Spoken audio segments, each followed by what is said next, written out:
Okay. So, as I mentioned before, so we look together at the competencies. We'll take some time now to look more closely to the coaching agreement, and then we will have the opportunity to practice. In a way, you started practicing when we did the 7 minutes conversation, but now we will do it in more depth.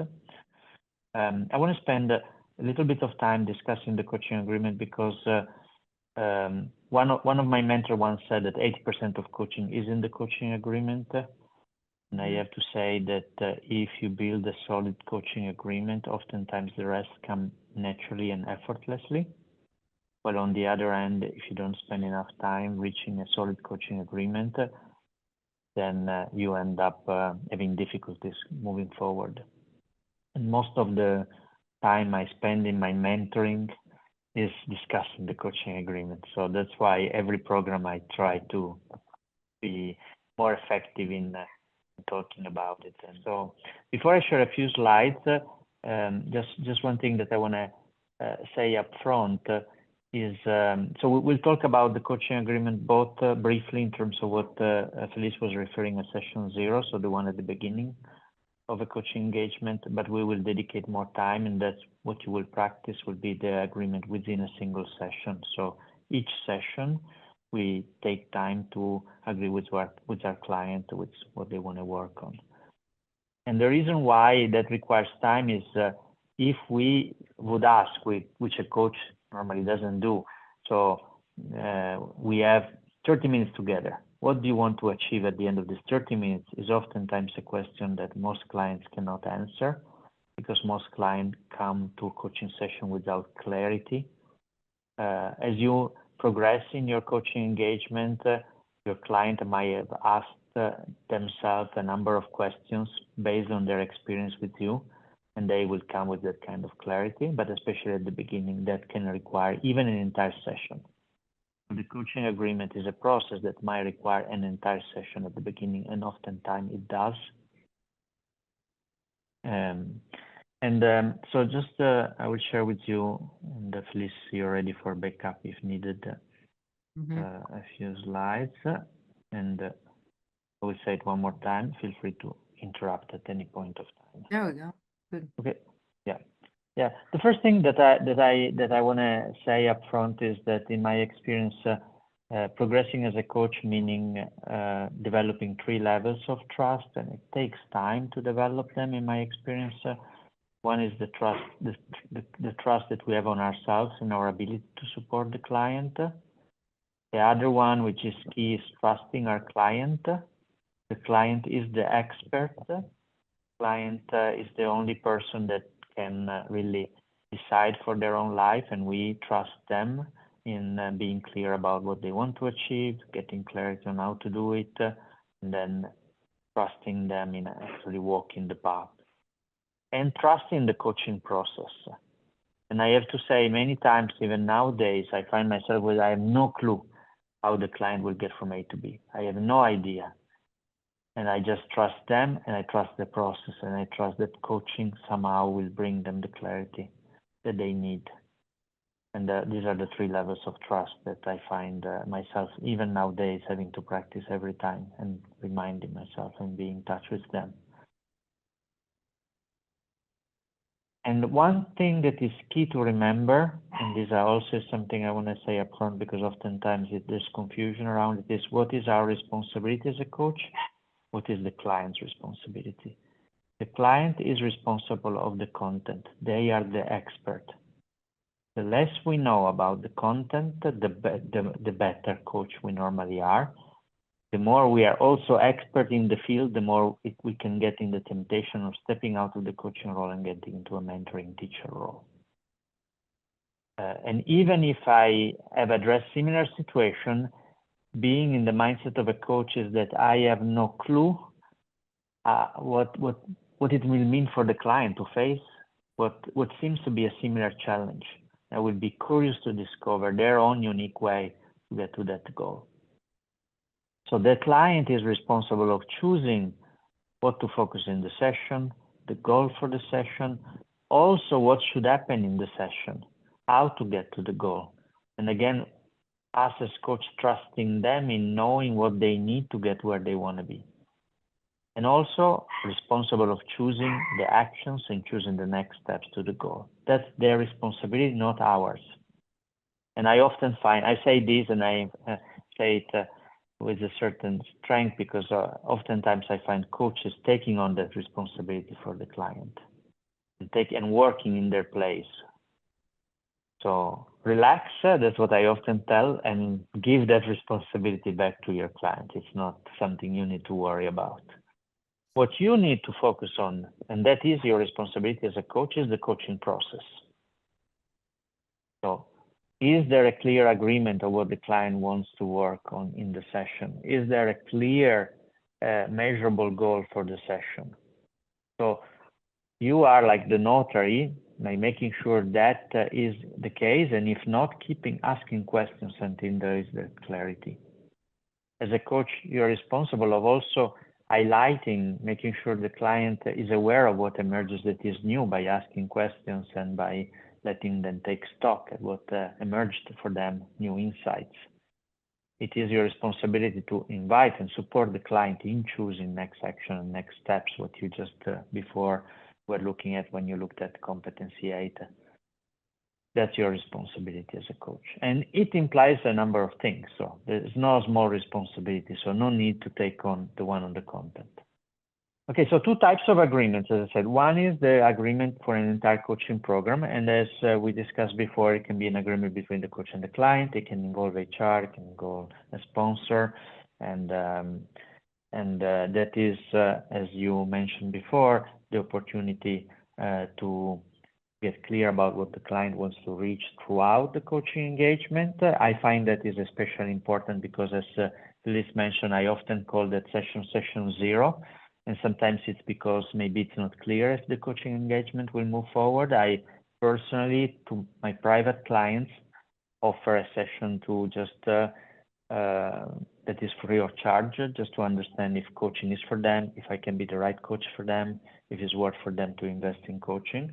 And in that session, I make sure that they have the opportunity to explore what is important for them that they would want to achieve through coaching, and also partnering with them in seeing if that's worth the investment of time, resources, money to get there. And that's where also the client can get excited or find that there's not enough energy to make it worth working on. And that's also the opportunity to discuss how to work together, so get a common understanding of what the expectation they can have about coach, what they cannot expect from a coach, what are the ethical boundaries, what is responsibility of the coach, what is responsibility of the coachee, and any agreement, length of session, frequency, cancellation policy, post, communication, etc. And that's what I was referring to, that as I get more experience, I embed more things in the coaching agreement to make sure that there's something agreed upon, because otherwise the client might think they're doing nothing wrong. There was not something that you explicitly said was important for you.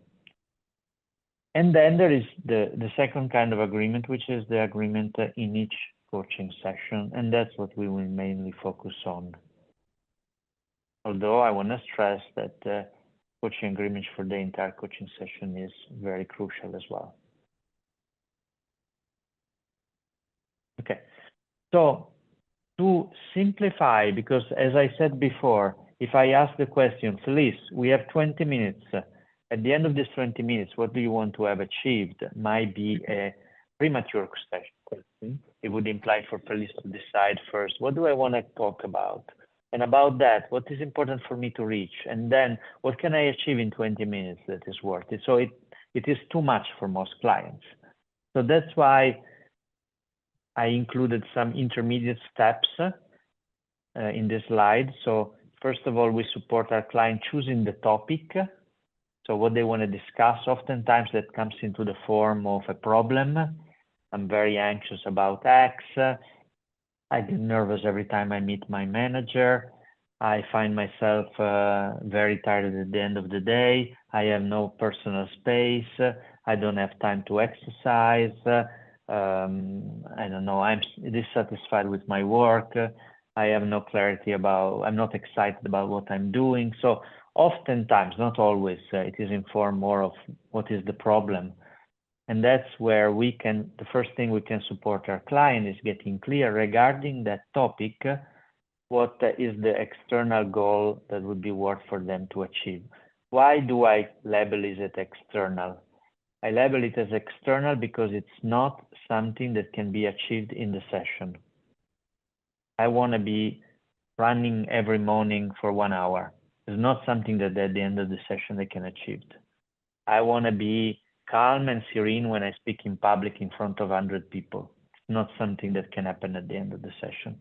But our client comes because they want to achieve goals in their life, so that are external to the coaching session.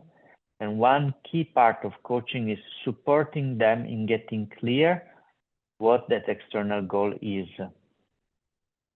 And oftentimes, it's not an easy answer. So if the client describes to me how things are in their life and I ask, how would they want to be? Oftentimes the answer I get is, I don't know. I know I don't like this, but I'm not clear exactly what I want. And that's why getting from the topic to the external goal can take sometimes a number of questions and some exploration. And when the client is not clear, then of course they will get value from getting clear, and there will come new awarenesses in the process. And again, sometimes initial session, the whole session is just about getting clear about an external goal. You don't even get to an internal goal. There's no time sometimes. But once the external goal is clear, then you can support your client in saying, okay, we have 20 minutes left in the session. We got clear that you want to feel serene and enthusiastic when you're speaking in public. What can we achieve in the 20 minutes that we have that can make you come closer to that goal? So then you reach the agreement about the goal for the session. And that is a goal that, especially if you define it in a clear, measurable way, you are able at the end of the session to say, Patrice, at the beginning of this session, you said you wanted to come out of this session with a clear plan and 3 action items that you can start doing tomorrow to get to a better time management that allows you to get out of the office by 5 every day. What are you doing? Do you have that plan? Do you have that actions? I can check with them if that goal was achieved. So the internal goal can be achieved in a coaching session. Okay, so just to go a little deeper, so external goal means what does the client want to achieve in relationship to the chosen topic that he can take responsibility for. I just maybe finish the slide and I give you. So one key aspect is it is under the client's responsibility. I want to find a new job in 6 months is not a coaching goal because it's not 100% under the client's responsibility. So it is, of course, acceptable the clients might have such a goal and might come for coaching with such a goal, but we can support them in defining some goals that are under their responsibility and can make them come closer to the possibility of finding a job, getting promoted, making peace with their spouse. So whatever it is that is not 100% under their responsibility, we can help them identify something that is. What is its meaning? What does it mean? I want to be more patient with my child. What does patience mean? How do you know that you're patient? I often tell coaches that when we are coaching, we tend to forget the meaning of words in the English, because my understanding of patient is different than Indu's understanding. So I will be curious if you use a certain word describing her goal, what does that mean for her? Okay, so in terms of in the same direction Liz was mentioning to me is also quite crucial to us. Why is it important? Helping the client explore why it is important for them to achieve that goal, which I wouldn't ask with the question why, but more if you achieve that, what benefits would that bring to you, to the organization? So help them project themselves into the achieved result, which could be also something that is empowering, it's energizing if it's something exciting, but also checking, because oftentimes clients discover by doing this exercise that they won't really be better off if they achieve that goal, or maybe it's not exactly the way they framed it that they are looking for. So that's part, I mean, might not be exactly the problem, but it's part of the exploring, staying with the goal and spending some time with it before running with it and moving on to the next phase. And also helping them get clear about how will they know that they achieved it. If it's like a goal, like I want to be calmer and serene, how do you know? How will you know? Like, for example, I will be able to sleep the night before. That's very measurable. That's very concrete. Otherwise, there's no measure. I will never know if I achieved it. So, and I want to say asking this question is oftentimes helpful for the client really to make it more concrete, more real, to step into it and to come with new awarenesses. So that's not wasted time. On the contrary, it's well-used time in a session. And that's what I wanted to say, the importance of importance. Why is it crucial, in my experience, to help the client explore? So what happens if you achieve that? Is that they, first of all, they can check how meaningful it is for them. Oftentimes, they shift from being into the problem. One of the things that I often say in the first session, I often say 99% of the session, I say to my clients, I will invite you always to frame things as what you would want rather than what you don't want. Like, I want to be less stressed. I want to be less anxious. I want to be less worried. So oftentimes goals are framed in the sense of what I don't want, what I don't like. And when I ask them, what would you want instead? They often say, oh, I don't know. And then I say, no wonder you don't have it. You don't even know what you want.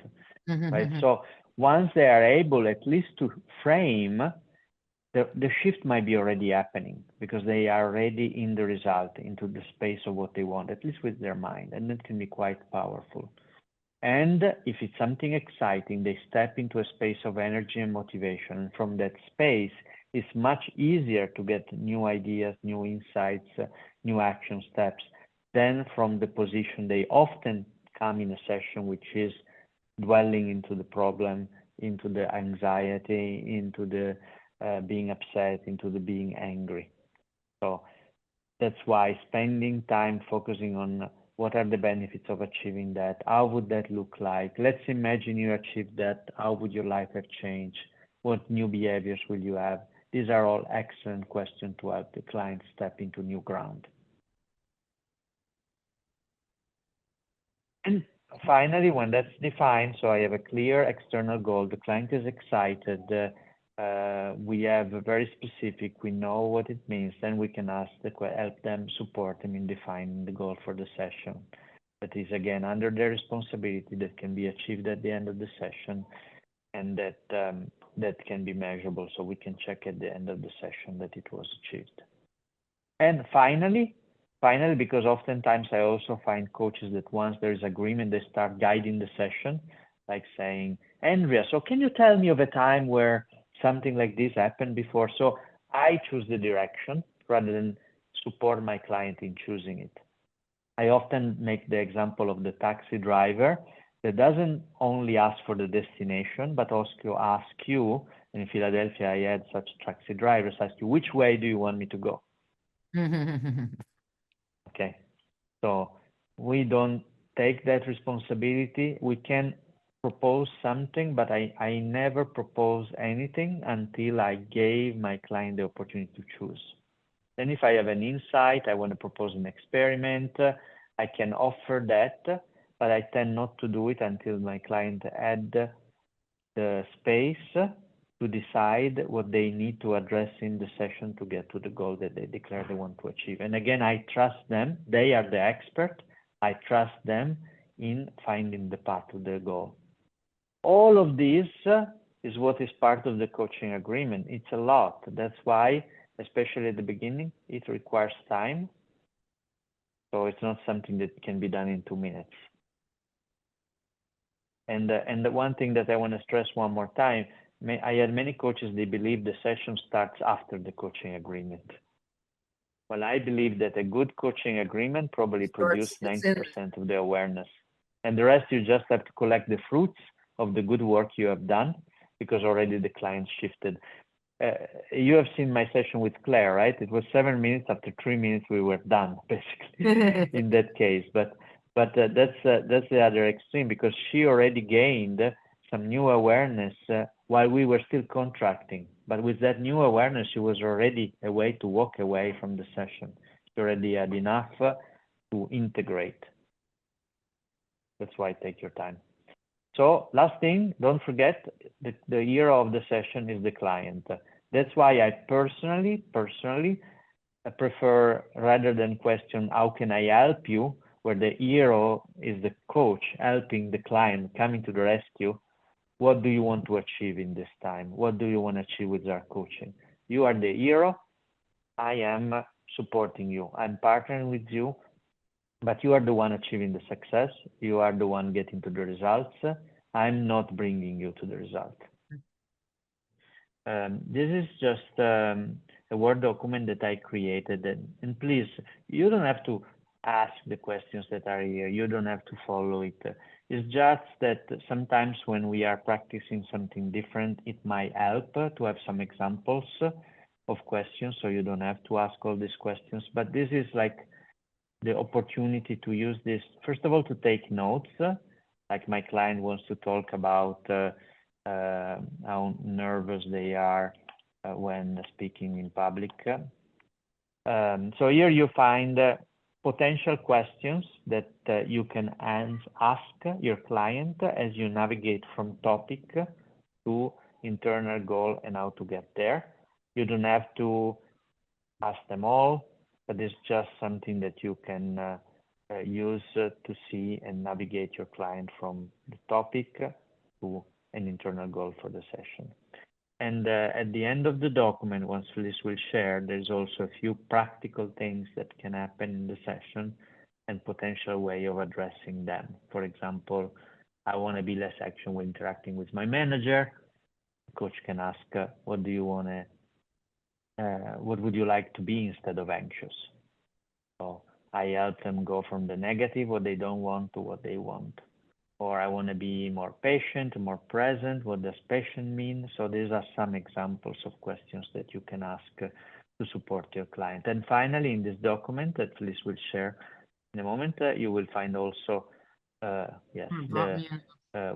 ICF says about establishing and maintaining agreements, or the competency tree that you looked before specifically, and also the markers for competency tree, which is not something you need to worry too much, but I think it's helpful. So when a supervisor, when an assessor is looking at a session, what markers, meaning what evidence do they look for in a session to see if the coach used that competency?